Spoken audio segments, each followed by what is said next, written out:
Hello, everybody. My name is Brad Alexander, and we are here with Meet the Candidate. We've been doing a live series, but before I tell you about the live series, let me tell you a little bit about myself. My name is Brad Alexander, and I was born in Austin. My parents got here. We got to Kyle Butte area as fast as we could. I think that was in the 1983-84 time frame. Went to school in the Hayes School District from first grade through 12th grade. So I like to tell everybody. And then when me and Stephanie decided to have kids, we decided to move back home and raise our kids here. I was a high school coach and teacher for 15 years, left that profession, and me and my wife now own a real estate business here in town. And all I'm trying to do is get people informed. You see, I probably didn't start voting until my mid to late 30s. And one thing that I have found talking to people vote right, left, R, D, all these different slangs. And in me, I like voting for the right person. Who do I think is the right person for the job? And so whenever we decided to do this series, the entire objective was to let everyone know who the candidates are and what they stand for and all of those types of things. So we're out to inform you. We're going to try to do one a day this week because guess what, folks? It is election time. Elections start today. All right. The polls are open from 8 to 6 for 2 weeks, folks. For 2 weeks, you have early voting. And then on November 8th, that's election day, and the polls will be open from 8 to 7. So with that being said, that's the series. That's what we're trying to do here. But today, folks, we have city councilman running for re-election, Mayor Pro Tem Robert Rizo. So who is Robert Rizo? Hi, Brad. So, Robert Rizzo is a fourth generation resident of Kyle.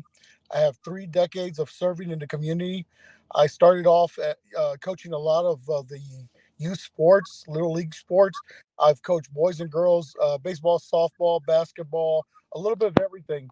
I've definitely have been very involved. Later on, I got more involved with my church and started serving more in the community as far as the Columbus. I started helping provide scholarships for graduating seniors for the past 19 years. I've also helped with St. Vincent de Paul and helped provide food, family, electrical assistance for our community. I've volunteered with the Central Texas Food Bank. I'm currently a board member on the Hayes County Food Bank. I'm also second vice chair on the CapCog Clean Air Coalition. I've been on city council now 3 years and 6 months, and I am currently the mayor pro tem. I'm very excited about that title. And the reason why I am is because mayor pro tem is elected by its peers, and the other council members saw it fit to elect me as mayor pro tem. So I definitely appreciate their support, and I do all I can to try to keep our diocese moving forward. I have served in the community for about 3 decades, and I'll continue to serve in any capacity, no matter what the outcome of this election is. That's awesome. Well, my next question, by the way, guys, Robert is in his truck today. We got him to step away from the polls. He's at the polls today. Y'all know how the people are. They always stand out there. And where are you at today? Which Today, role? today I've been standing out in front of Cal City Hall, and Okay. I've been here working for a while. So that's where he's at today. And so the next question, you've kind of already tapped into it a little bit. You know, what other offices have you held? Or in your case, we may want to expand that question to: is there anything that the city that you're proud of that the city council has done under in the last 3.5 years that you've been in office? So, in the church, I did sit on the board for a little bit at St. Anthony's Catholic Church. Made a lot of decisions there early on. Got me started, I believe, in a role of service. And then with the Knights of Columbus, I served as their president as well. Put me in touch with budgets, fundraising, helping the community, helping the church as well. So I got my early start there. when I hit city council, I started off as a council member, had a long process to get to council. Is You could research that. It was definitely a tedious process to get to the city council, but I have a lot of resolve in me and I don't give up. I have that can do attitude. So I continued to persevere and got elected in 2019. During my tenure on city council, I've been very proud to be a part of several projects. The main one is the Public Safety Center. When I first was elected to council, the city council at the time was kicking around the idea of retrofitting or putting a band-aid on our need for a public safety center. So I really thought that that wasn't the right direction to go in. Several council members thought the same thing. We voted to do away with that plan, and we brought forward a public safety center, and the voters unanimously voted for a public safety center, and that will be opening its doors here in March. I'm really excited about the public safety center because it's going to be a great recruiting tool for us to bring in new officers, resources, mental health services. This building is for the people, and it's going to provide a lot of services there as well for them. The other thing is we're very involved in a lot of our parks. Something I identified real early on was that our downtown was kind of dying. Businesses were moving out and we were lacking infrastructure in the area. So it was very important to the Dias. I'm going to say the Dias because this isn't a one man show, it's always a collective. The Dias felt fit to reinvest in our city. So we did our downtown Mary Kyle Hartson Park. That was a $2 million upgrade that we were able to maintain and make sure that it was all funded through private dollars. So no taxpayer dollars went into that. That's a $2 million part. What that did, it has now initiated the growth of downtown Kyle. Our historic downtown Kyle is important to me. To see it grow and thrive is important. That park is the first step. We're already seeing a lot of interest of businesses wanting to come back. With that being said, there's still some uh, cosmetic things we have to work on as sidewalks. We have a building that just burned down right next to City Hall.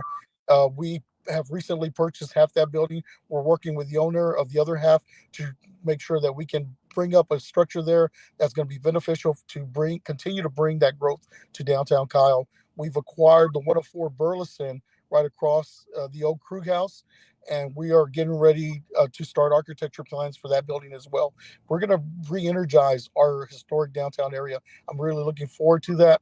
Another big accomplishment we've done is we've brought some other parks to our city. We brought the Heroes Memorial Park. We did it within a TERS. So whatever dollars county and city dollars are captured, pay for that park. So if you live outside the TERS, you're not paying for that park. So there's a lot of misconceptions that everybody's taxes are going up because of that park. It's not. It's created a TERS and it captures county and city dollars. And that park's a great tribute to our first responders and veterans. Right next door in the TERS, we also have La Verde Park, which will be an amphitheater and have a courtyard for all our citizens in the city of Kyle. We'll also have a splash pad, many amenities there. Looking forward to the programming where people can live, work, and play in Kyle. I'm super excited about all this, Brad, and I'm still working on with the county on maybe partnering up for some other areas because there's some areas in our city that are forgotten that are probably 20, 30 minutes away from recreational areas. We're working on that as well. That is awesome. You know, me and Stephanie we we were driving somewhere yesterday, 2 days ago, and Heroes Park just really looks awesome. Matter of fact, she said that we needed to go on a husband wife walk on Heroes Park, uh, and then the the park downtown. You know, with all the Christmas lights and all that, that is just awesome. To Because I mean that's our hometown, and then the building that caught fire that y'all bought. You know, that's where we used to go grocery shopping. I mean, for those of y'all that don't know, there was two small grocery stores in downtown Kyle, um, and the building that burnt was one of those stores. The old Tenorio grocery store is what it was. So yeah, a lot of history there. You've been here a long time. I've been here a long time, and you know we have a lot of pride in wanting our hometown to be the best that it can be, right? And I agree with you that there's some areas around town that if we could grow some more parks, finish Lake Kyle, with that over there, all that kind of stuff, to where people on one side of the road or the other side of the road feel like they're all getting a fair shake. Exactly. That's definitely important. So why city council? You've been to city council for 3.5 years. Um, why did you choose to stay city council this election instead of possibly go county commissioner, county judge, state level? Do you plan on staying at the city level? I mean, do you have any plans? Where are you at with all of that? So my plans currently have always been about service and service to my community here in Kyle. I've always maintained that, always preached that, and I have people reached out to me and asked me to run for offices. Yes, but I'm very passionate about my city. I'm very passionate about the council. I know that I can do a lot more good here for our residents locally if I'm advocating for them at the local level. These elections are very important because what happens at the local level affects your daily lives. There's some projects that I'm really excited about that will be coming in the future, and I'd love to be here to make sure that those projects come to fruition. I've always prided myself since being elected of being the council member that really follows the projects closely and makes sure that they're done in a timely manner. Burleson's a great example. When I first hit the dais, Burleson Road was taking forever to complete. My first conversation with staff was, what can we do to get this project going in a timely manner? And I rolled up the sleeves and made sure that I got in there and worked with staff and made sure we got that Burleson project completed. Public Safety Center is being completed a little over a year after the bond was passed. My background construction helps me to make real-time decisions and make sure that our contractors are doing their due diligence when they're working on our projects and making sure they're completed in a timely manner as well. For those of y'all that don't know, the public service center is right across the railroad tracks on a Colors Crossing. It's got the Bartlett Cock signs on it right now. That's who the a contractor is. And from the pictures I've seen, it's going to be a awesome facility to improve the city. A little bit of a side note, just so everybody knows on here, I don't live in the city of Kyle. I can't vote for you or anyone else on the city council. I wish I could, because I grew up here, went to Kyle Elementary, and then I I sell houses in this town, and so I need I for my benefit and my pocketbook. I need people wanting to move here, but when they do move here, I think it's a big thing that we are the fastest growing community in the nation.